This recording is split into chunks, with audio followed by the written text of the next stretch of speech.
ચિત્ર વસ્તુ ચોખાના હતા.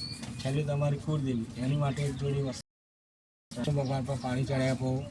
5 ચમચી પાણી ચડાવો. વિષ્ણવે નમઃ, વિષ્ણવે નમઃ, વિષ્ણવે નમઃ. વિષ્ણુ ભગવાનને પગે લાગો બધા.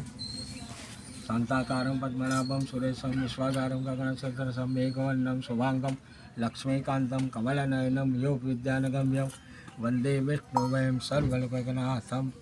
હવે પાણી પીવું તો પી લો. કરી આપણે આ લોટા પીલો ઉતારીએ તો આપણા ચિત્રોનું પાણી પહોંચે. કેટલી પેઢી પહોંચે? તો 7 પેઢીયા પાણી પહોંચે. પાણી એમને પહોંચે, એમને સંતોષ થાય તો પિતરો આશીર્વાદ આપણને કોઈ પણ આ નાખે આ બધા નજીક બે જશે. આપણે હાથ અડાવવાનું બધા નજીક આવશે.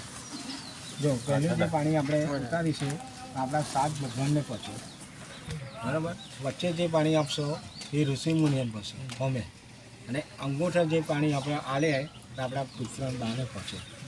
અને ચોથું ઋણ મનુષ્ય ઋણ. તો માણસના 4 પ્રકાર ઋણ ચડેલા. ઋણ એટલે દેવ. તો પહેલાં આપણે દેવ લોકો દેવની કોઈ વાત